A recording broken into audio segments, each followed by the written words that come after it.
Assalamualaikum warahmatullahi wabarakatuh.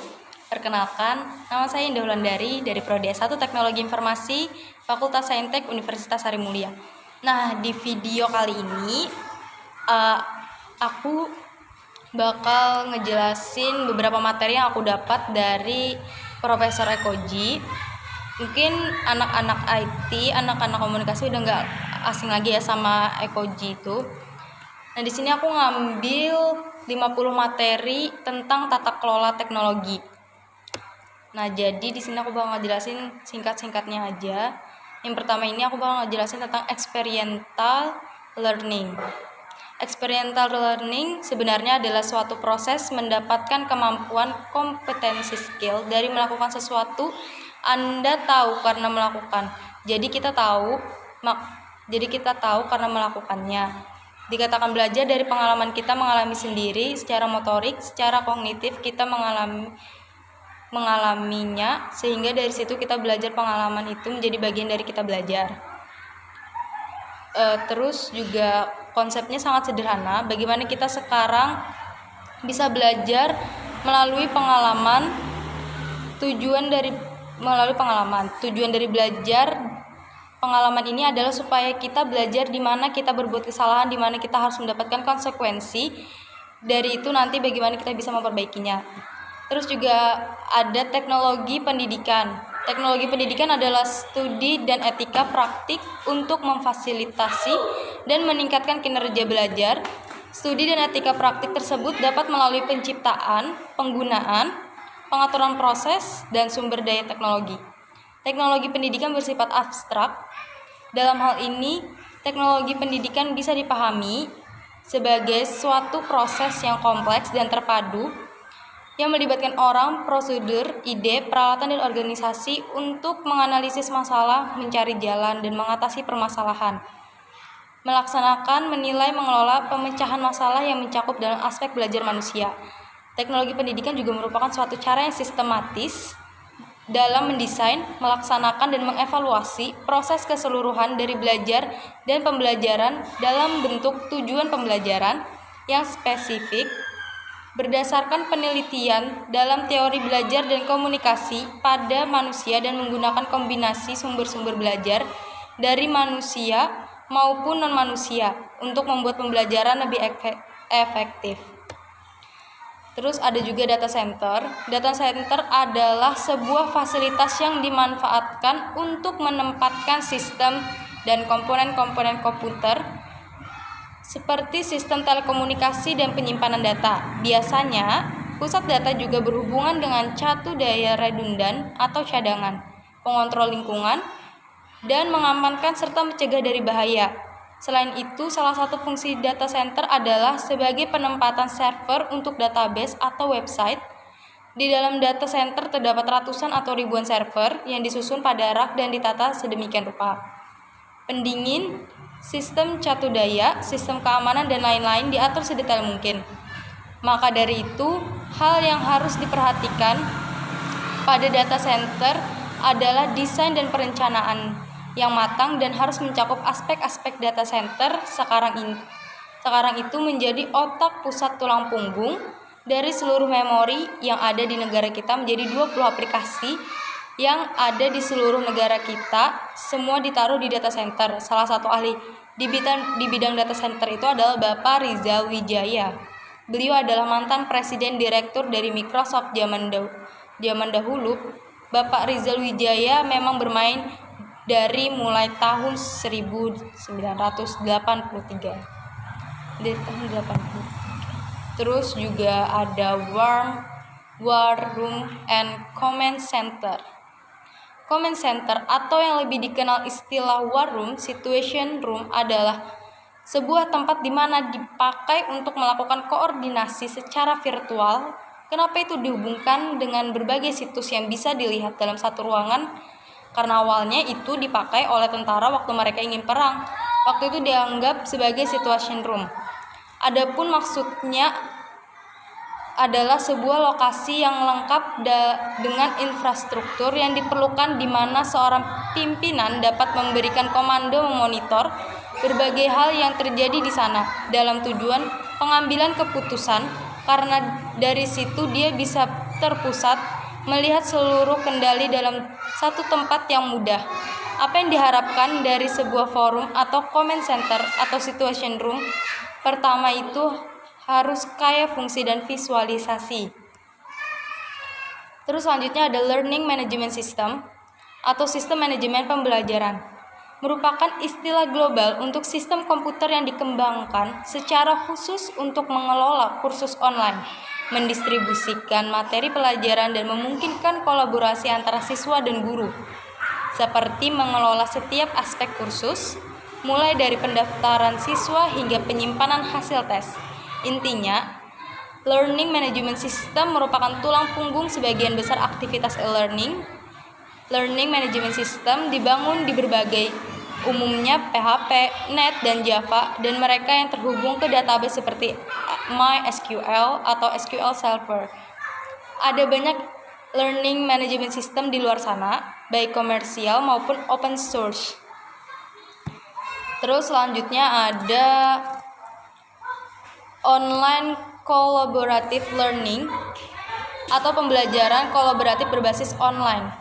Merupakan solusi bagi siswa dalam mempelajari suatu materi yang sulit dengan memanfaatkan keragaman yang terdapat dalam lingkungan belajar, yakni dengan saling berbagi gagasan dengan teman sebaya yang berbeda pandangan.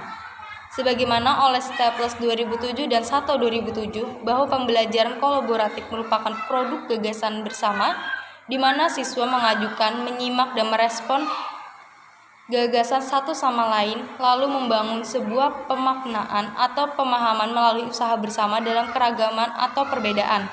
Dengan sedemikian, pembelajaran kolaboratif menuntut siswa untuk berpartisipasi aktif dalam memanfaatkan keragaman individu. Terus juga ada IT audit atau audit teknologi informasi. Di sini pengertiannya adalah bentuk pengawasan dan pengendalian dari infrastruktur teknologi informasi secara menyeluruh. Audit teknologi informasi ini dapat berjalan bersama-sama dengan audit finansial dan audit internal, atau dengan kegiatan pengawasan dan evaluasi lain yang sejenis. Terus juga ada smart school atau sekolah pintar. Merupakan suatu konsep sekolah yang berbasis teknologi yang digunakan dalam proses belajar mengajar di kelas. Penggunaan teknologi pendidikan mencakup suatu sistem terintegrasi yang membantu komunitas dalam menjalankan fungsinya masing-masing dengan tujuan mengembangkan potensi peserta didik. Pada dasarnya, penggunaan teknologi dalam bidang pendidikan adalah untuk membangun proses belajar dan meningkatkan kinerja dengan membuat, menggunakan, dan mengelola proses dan sumber teknologi yang memadai. Penggunaan teknologi berbasis internet dalam bidang pendidikan ini membantu interaksi antara komunitas sekolah, misalnya siswa dan guru, semakin lebih mudah. Terus juga ada artificial intelligence atau kecerdasan buatan. Adalah sistem komputer yang mampu melakukan tugas-tugas yang biasanya membutuhkan kecerdasan manusia. Teknologi ini dapat membuat keputusan dengan cara menganalisis dan menggunakan data yang tersedia di dalam sistem.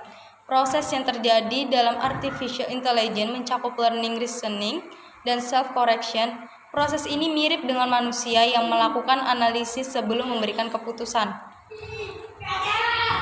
Terus ada juga digital mindset. The key transform your organization digital mindset berbeda dengan digitalisasi. Digital mindset berbeda dengan sekedar melakukan otomatisasi, apalagi dengan sering dikatakan komputerisasi, melainkan sikap dan perilaku yang memungkinkan orang dan organisasi untuk memahami suatu peluang. Bagaimanakah melakukan perubahan mindset menjadi digital mindset? Masa seperti ini, manusia harus cepat dalam mengambil keputusan dengan ketepatan pemecahan permasalahan yang tinggi. Tingkat menelaah suatu keadaan dengan baik akan memberikan dampak positif untuk orang banyak. Di lain hal, Di lain hal, manusia juga harus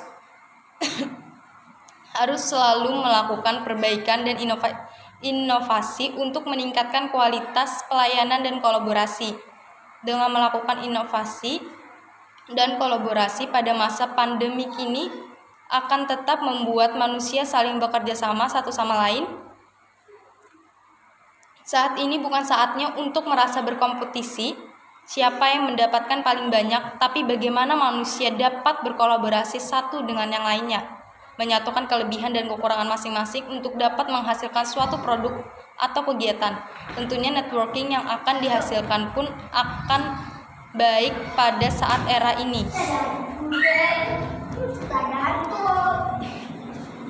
Nah, yang selanjutnya ini ada digital transformation. Toward an agile enterprise, digital transformation atau transformasi digital adalah suatu proses perubahan ke masa depan yang didasari pada pemanfaatan teknologi informasi dan komunikasi secara signifikan untuk memberikan nilai tambah bagi perusahaan atau korporasi. Mengapa perlu melakukan transformasi? Nah, yang pertama itu adalah teknologi berkembang pesat merubah cara manusia beraktivitas, berkomunikasi, dan bertransaksi.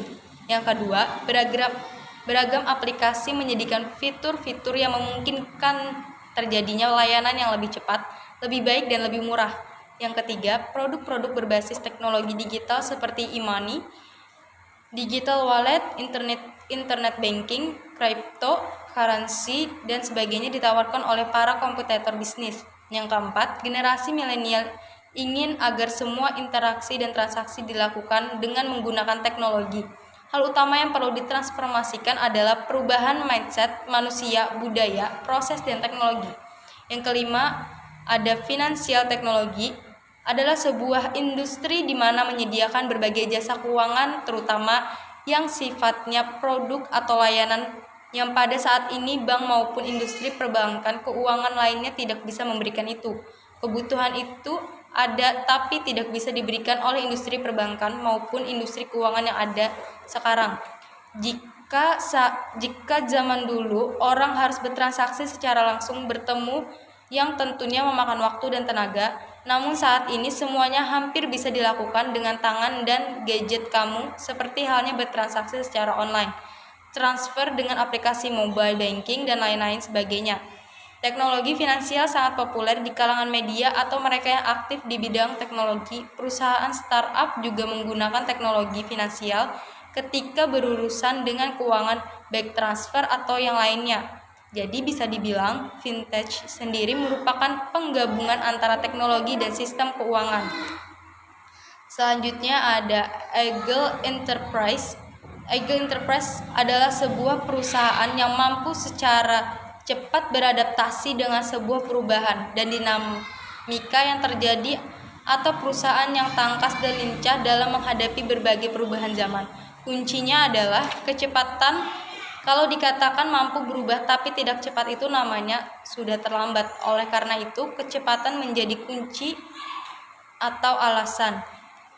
Nah, alasan perlu agile yang pertama ada tuntutan pelanggan yang sangat tinggi, kompetitor yang menawarkan produk atau layanan baru, fenomena disrupsi bisnis di segala ini, keinginan pelanggan akan berbagai value baru.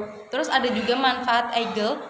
Yang pertama, mempercepat pembuatan dan pengenalan produk, meningkatkan produktivitas usaha, membuat lingkungan kerja menjadi lebih menyenangkan, memperbaiki efisiensi perusahaan, mengakselerasi pertumbuhan pendapatan. Ada juga akibat jika tidak ada agile.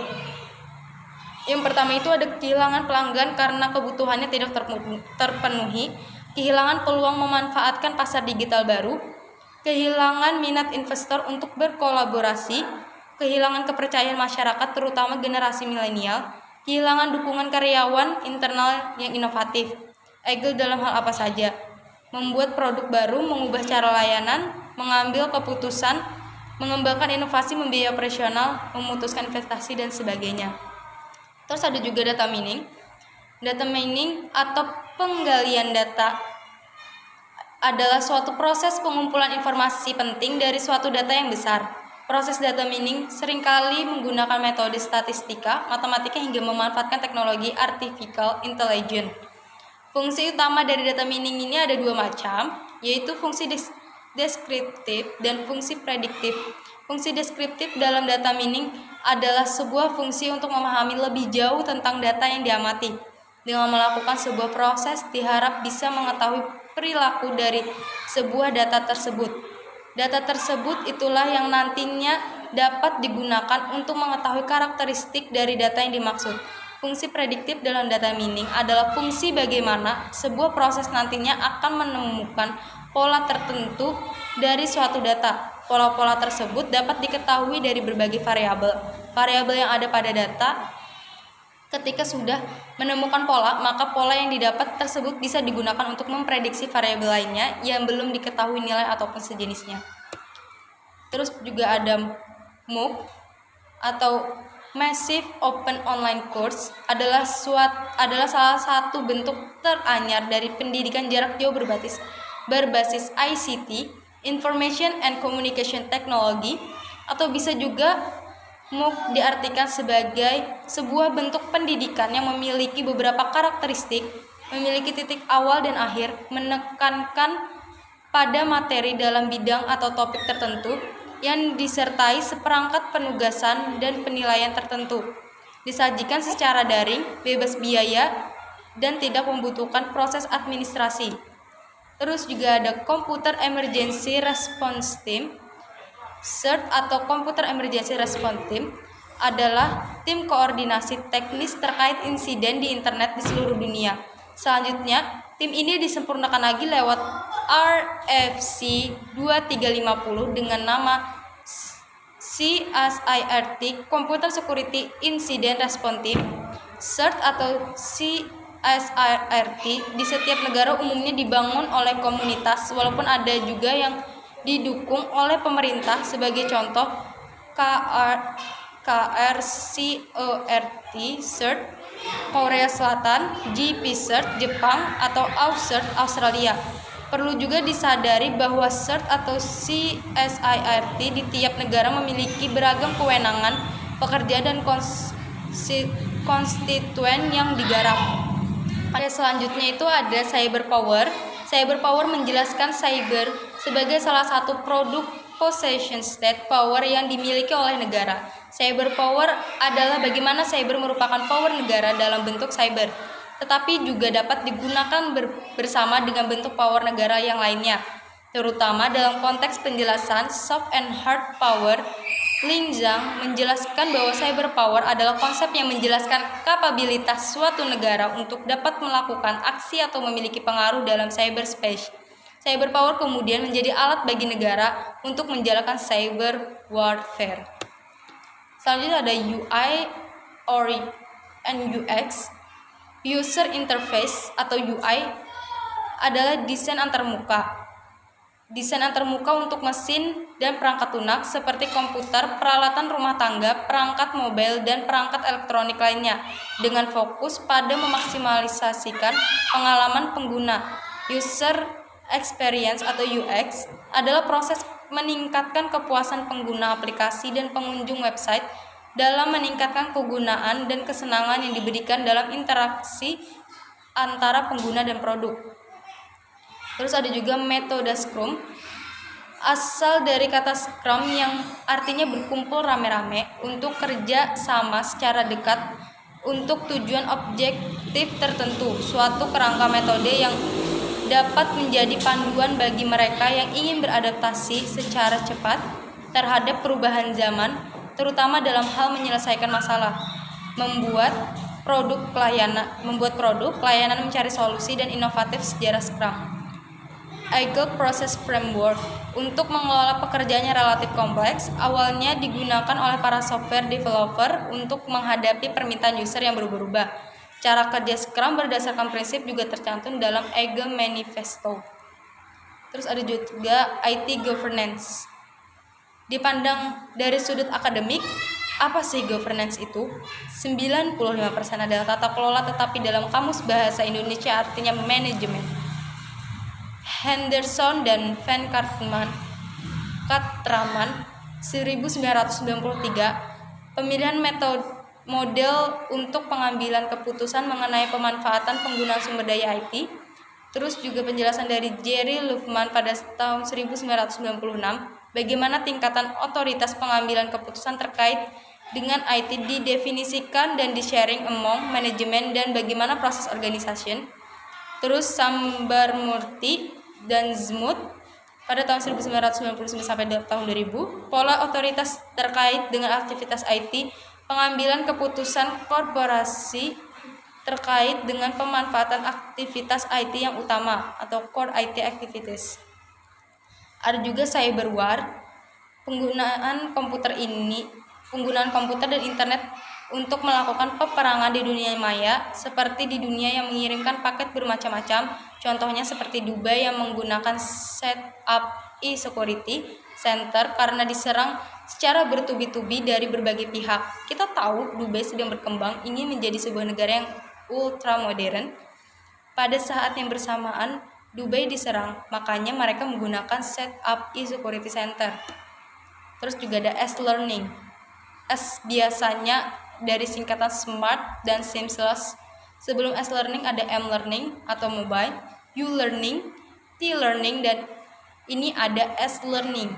S-learning memberikan roh dari semua teknologi yang ada.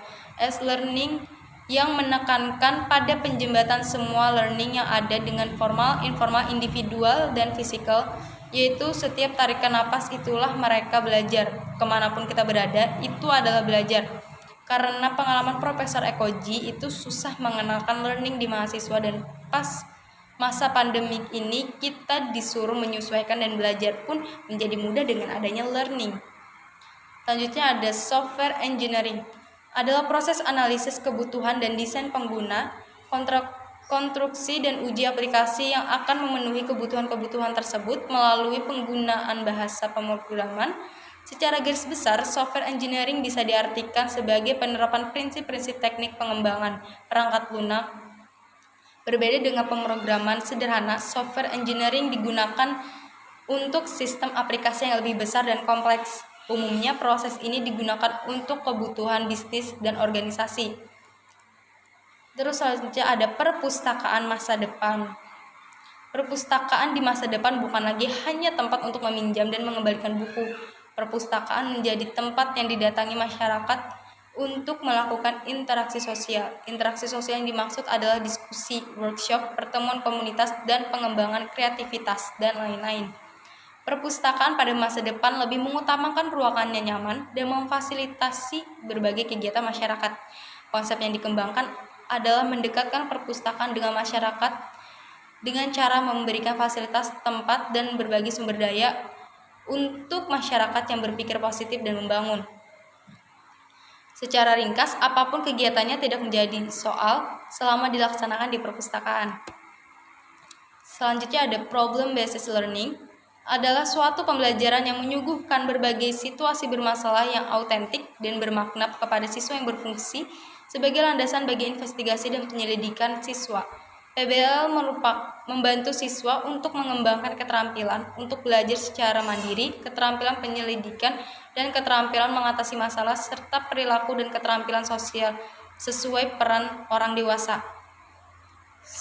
Selanjutnya ada flipped classroom, adalah pembelajaran modern terbalik abad 21. Flipped classroom merupakan inovasi pembelajaran di mana peserta didik mempelajari konten atau belajar di luar kelas atau di rumah secara mandiri, kemudian melakukan diskusi atau aktivitas learning di kelas. Alasan dikatakan terbalik karena siswa mendengarkan pelajaran dari guru di rumah melalui rekaman video seperti YouTube, Khan Akademik, TUD, dan lain-lain. Kemudian siswa mengerjakan PR dan berdiskusi di kelas. Jadi, kegiatan di kelas tidak dihabiskan untuk mendengarkan ceramah guru, tapi lebih kepada diskusi dan tanya jawab, memperdalam pemahaman tentang apa yang dipelajari di rumah. Terus selanjutnya ada Computer Media Communication atau CMC.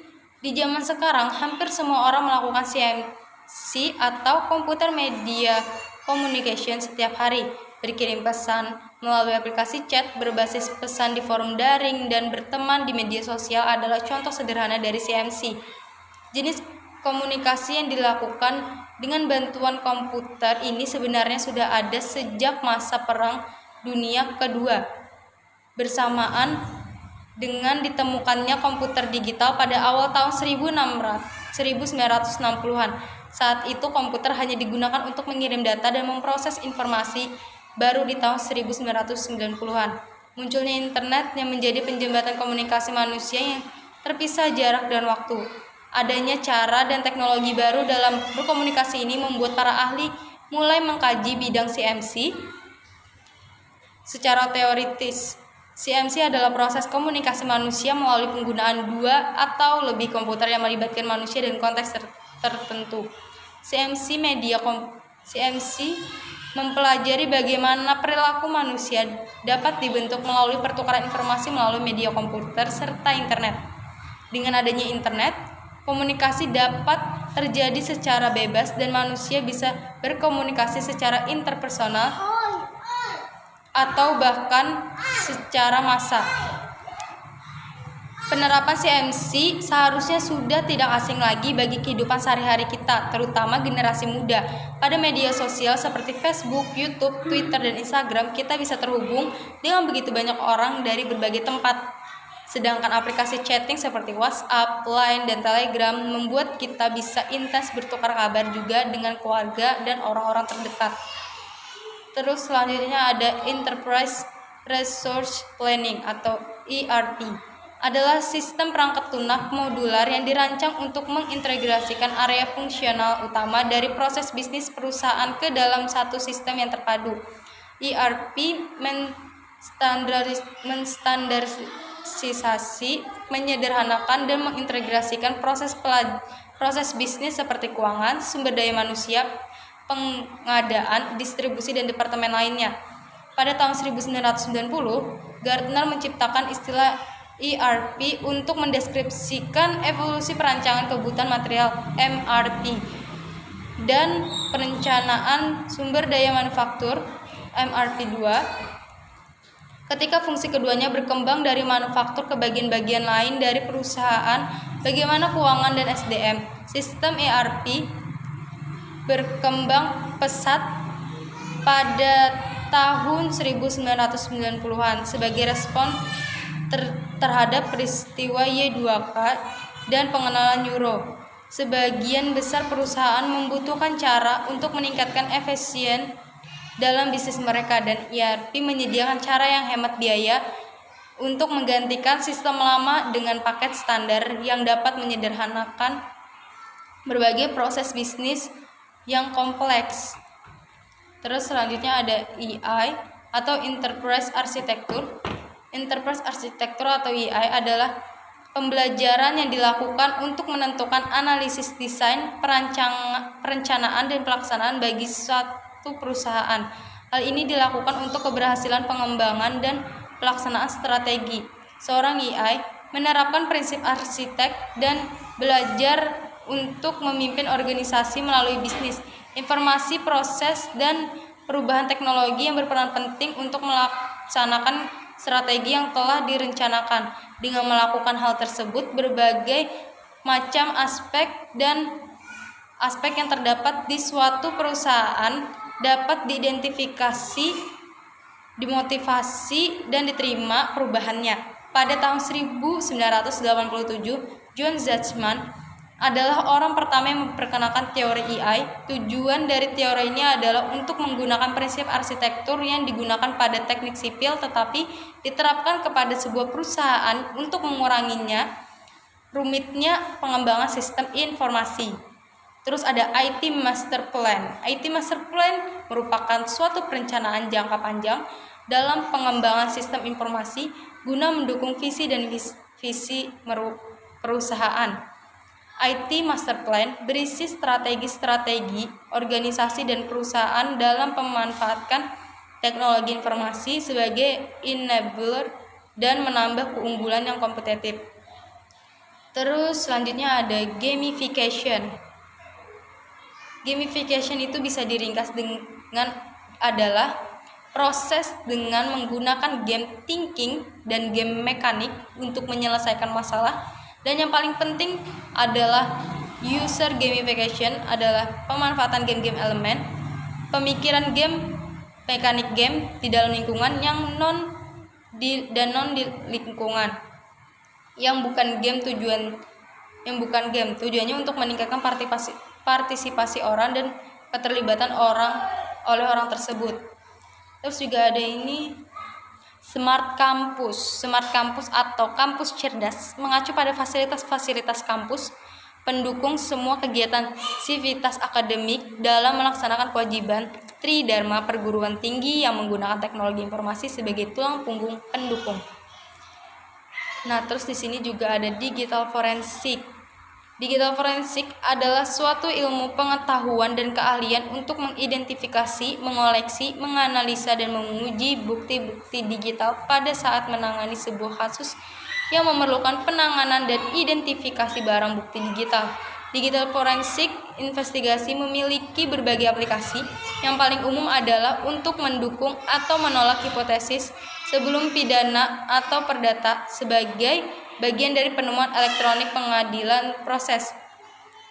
Proses forensik yang khas meliputi kejang, forensik pencitraan atau akuisisi, dan analisis media digital dan produksi laporan ke bukti yang dikumpulkan. Investigasi yang lebih luas dalam lingkup dari daerah lain analisis forensik, di mana tujuan umum adalah untuk memberikan jawaban atau serangkaian pertanyaan sederhana, sering melibatkan kompleks waktu, garis, atau hipotesis.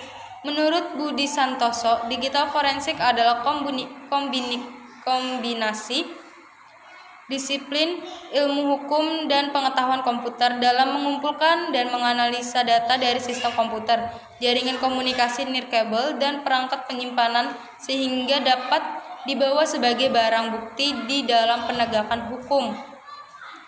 Selanjutnya ada learning organization.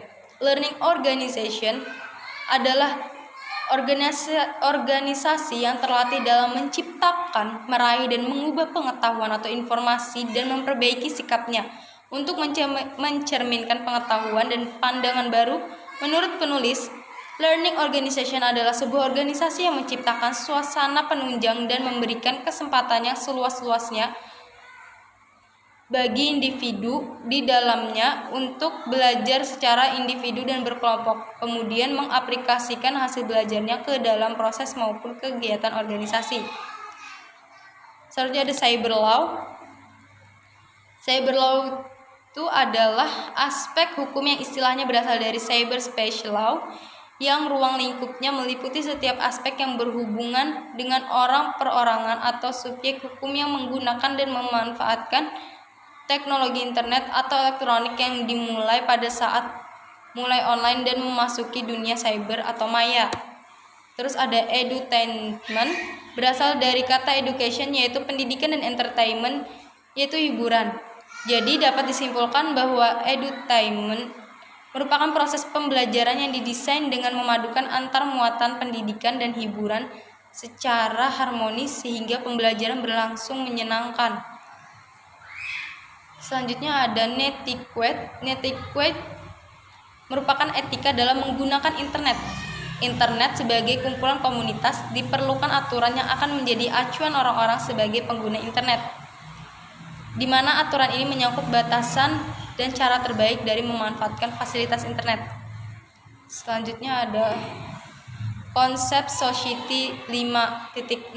Konsep society 5.0 merupakan penyempurnaan dari konsep-konsep sebelumnya. Pada Society 1, manusia masih berada di era berburu dan mengenal tulisan. Pada Society 2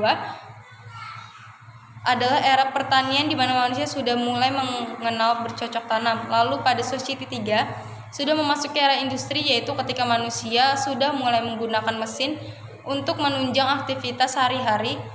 Setelah itu muncullah Society 4 yang kita alami saat ini, yaitu manusia yang menggunakan komputer hingga internet juga dalam penerapannya di kehidupan. Jika Society 4 memungkinkan kita untuk mengakses juga membagikan informasi di internet, Society 5 adalah era di mana semua teknologi adalah bagian dari manusia itu sendiri. Internet bukan hanya sekadar untuk berbagi informasi, melainkan untuk menjalani kehidupan. Dalam Society 5, nilai baru yang diciptakan melalui perkembangan teknologi dapat meminimalisir adanya kesenjangan pada manusia dan masalah ekonomi pada kemudian hari. Terus selanjutnya ada social engineering. Social engineering adalah kegiatan untuk mendapatkan informasi rahasia atau penting dengan cara menipu pemilik informasi tersebut. Social engineering merupakan salah satu metode yang digunakan oleh hacker untuk memperoleh informasi tentang targetnya dengan cara meminta informasi itu langsung kepada korban atau pihak lain yang mempunyai informasi itu. Selanjutnya ada deep learning. Deep learning menggunakan representasi yang sederhana, tetapi dengan konsep tersebut komputer dapat membangun konsep yang kompleks. Model deep learning tumbuh berkembang seiring dengan perkembangan komputer, baik hardware maupun software. Deep learning adalah bagian dari kecerdasan buatan dan machine learning yang merupakan pengembangan dari neural network multiplier untuk memberikan ketepatan tugas seperti deteksi objek, pengenalan suara, terjemahan bahasa, dan lain-lainnya. Deep learning berbeda dari teknik machine learning yang tradisional, karena deep learning secara otomatis melakukan representasi dari data seperti gambar, video, atau teks tanpa memperkenalkan aturan kode atau pengetahuan domain manusia. Deep learning dikembangkan pada tahun 1950, namun baru tahun 1990 dapat diaplikasikan dengan sukses. Learning algoritma yang digunakan sekarang pada teks yang kompleks hampir sama seperti learning algoritma yang digunakan untuk menyelesaikan masalah permainan pada tahun 1980. Meskipun model algoritma yang digunakan berubah menjadi training yang sederhana dari arsitektur deep learning.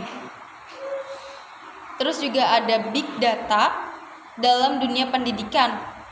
Di bidang pendidikan dan pelatihan, big data dianggap sebagai peluang baru untuk menyesuaikan pendidikan dengan kebutuhan dan proses belajar peserta. Menggunakan big data dalam pendidikan bukan lagi fisik dilakukan di beberapa institut dengan bantuan perangkat lunak yang menganalisis penekanan siswa untuk mengetahui perkembangan pembelajaran mereka. Tujuan utama menggunakan big data dalam pendidikan adalah untuk membantu para pendidik merumuskan strategi pengajaran dan menganalisis informasi yang dikumpulkan dari para peserta untuk mengeksplorasi fungsi berbagai komponen dari sistem pembelajaran dan untuk menganalisis hasil belajar peserta dan strategi pengajaran dan kemudian menganalisis dan meringkas pengajar strategi sehingga dapat memberikan strategi pengajaran yang lebih efektif di bidang pendidikan.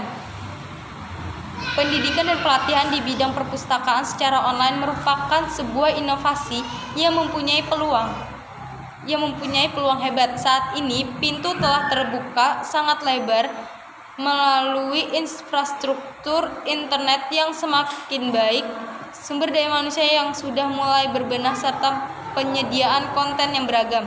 Pengembangan aplikasi diklat berbasis big data akan mampu memudahkan pengelola diklat perpustakaan melihat potensi dan masalah dari setiap peserta diklat.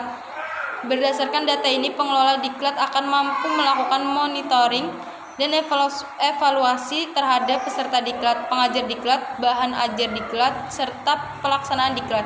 Data tersebut bisa digunakan sebagai bagian dalam penyusunan kebijakan kegiatan pusdiklat di masa depan. Terus ada design thinking. Apa sih itu design thinking? Oke. Jadi, design thinking adalah proses berulang di mana kita berusaha memahami pengguna, menantang asumsi dan mendefinisikan kembali masalah dalam upaya mengidentifikasi strategi dan solusi alternatif yang mungkin tidak langsung terlihat dengan tingkat awal pemahaman kita. Pada saat yang sama, design thinking menyediakan pendekatan berbasis solusi untuk menyelesaikan masalah. Ini adalah cara berpikir dan bekerja serta kumpulan metode langsung. Design thinking berputar di sekitar minat yang mendalam dalam mengembangkan pemahaman dari orang-orang yang menjadi tujuan perancangan produk atau layanan. Hal ini membantu kita mengamati dan mengembangkan empati dengan target pengguna. Design thinking membantu kita dalam proses bertanya, mempertanyakan masalah, mempertanyakan asumsi, dan mempertanyakan keterkaitannya. Design thinking sangat berguna dalam mengatasi masalah-masalah yang tidak jelas atau tidak dikenal dengan melakukan reframing masalah dengan cara yang berpusat pada manusia, menciptakan banyak ide dalam brainstorming dan mengadopsi pendekatan langsung dalam pembuatan prototipe dan testing. Design thinking juga melibatkan eksperimen yang sedang berjalan, membuat sketsa, membuat prototipe, testing, dan mencoba berbagai konsep dan ide. Selanjutnya ada smart cities. Apa itu smart city? Smart city atau kota pintar adalah suatu konsep pengembangan sebuah kota dengan menerapkan dan mengimplementasikan teknologi secara inovatif, efektif, dan efisien dengan cara menghubungkan infrastruktur fisik, ekonomi, dan sosial dalam sebuah kawasan sehingga meningkatkan pelayanan dan mewujudkan kualitas hidup yang lebih baik.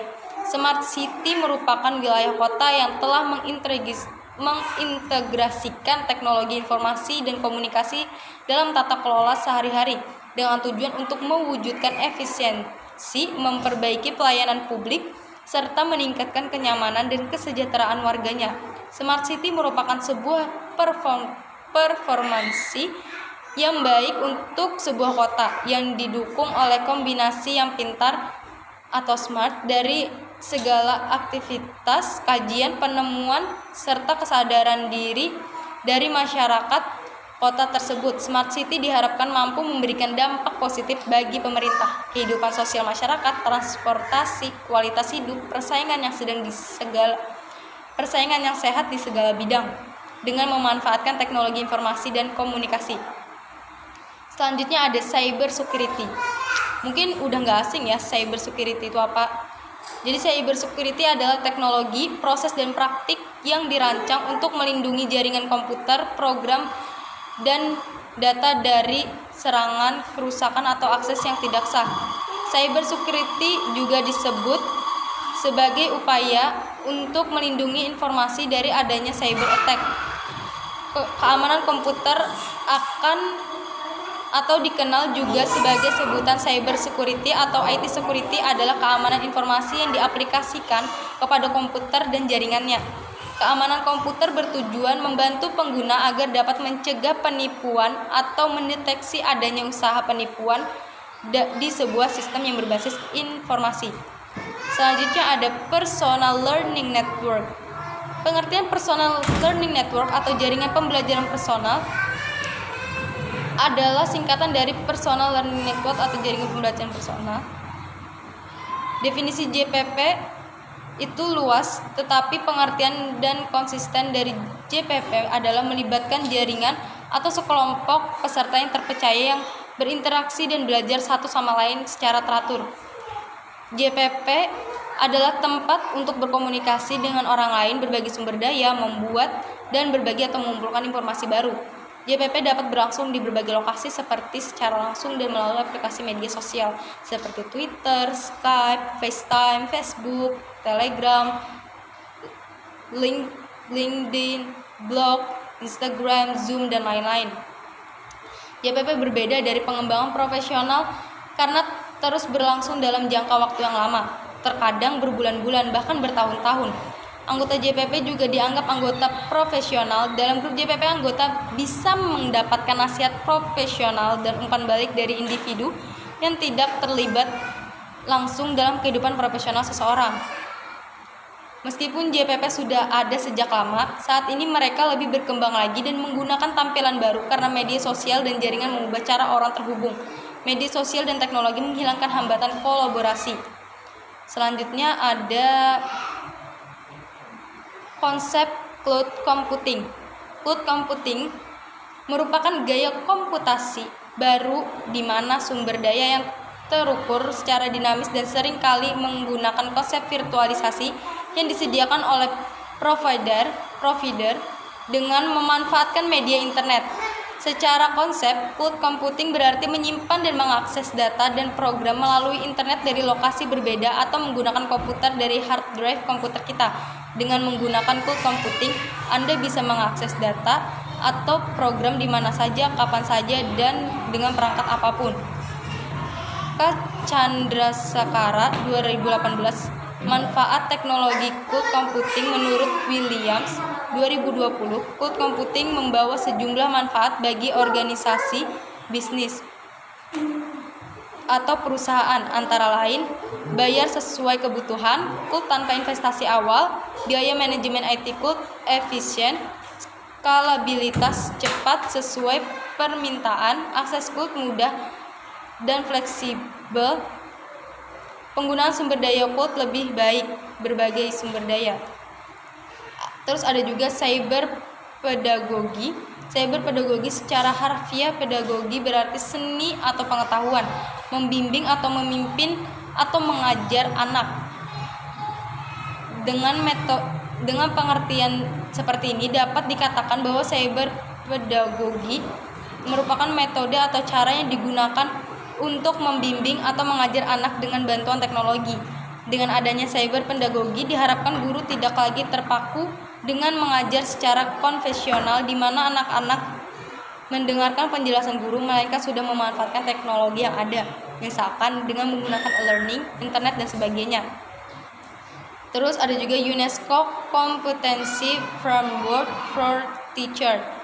UNESCO Competency Framework for Teacher ICT CFT adalah suatu kerangka kerja yang mencantumkan kompetensi yang diperlukan oleh guru untuk mengintegrasikan teknologi informasi dan komunikasi atau TIK dalam kegiatan belajar mengajar dan praktek profesional guru.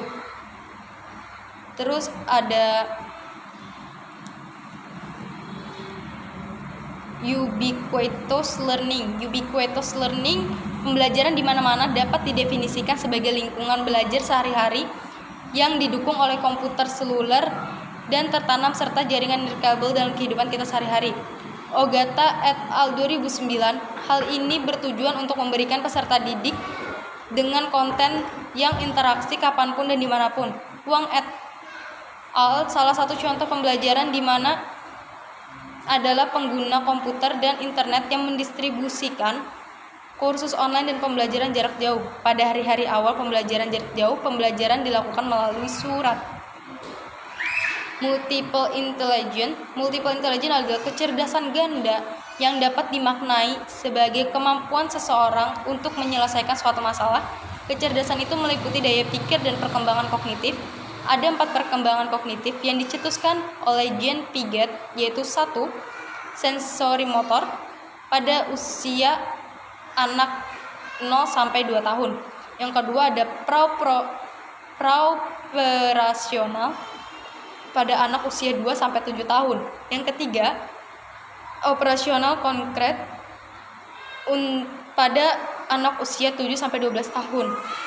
Dan yang terakhir, yang keempat, operasional formal pada anak usia lebih dari 12 tahun. Selanjutnya ada collaborative and corporative learning. Panitz 1987 mendefinisikan belajar yang kolaboratif sebagai falsafah tentang tanggung jawab pribadi dan sikap menghormati sesama. Para pelajar bertanggung jawab atas belajar mereka sendiri dan berusaha menemukan informasi untuk menjawab pertanyaan-pertanyaan yang dihadapkan pada mereka. Di sini, guru bertindak sebagai fasilitator dan memberikan dukungan, tetapi tidak menyetir kelompok ke arah hasil yang sudah disiapkan sebelumnya. Bentuk-bentuk per-assessment atau penilaian oleh sesama murid digunakan untuk melihat hasil prosesnya. Sedangkan belajar korporatif atau cooperative learning adalah konsep yang lebih luas yang meliputi semua jenis kerja kelompok, termasuk bentuk-bentuk yang lebih dipimpin oleh guru atau diarahkan oleh guru. Secara umum, belajar kooperatif dianggap lebih diarahkan oleh guru, di mana guru menetapkan tugas dan pertanyaannya, serta menyediakan bahan-bahan dan informasi yang dirancang untuk membantu murid dalam menyelesaikan permasalahan yang dimaksud. Guru biasanya menetapkan bentuk ujian tertentu pada akhir tugas.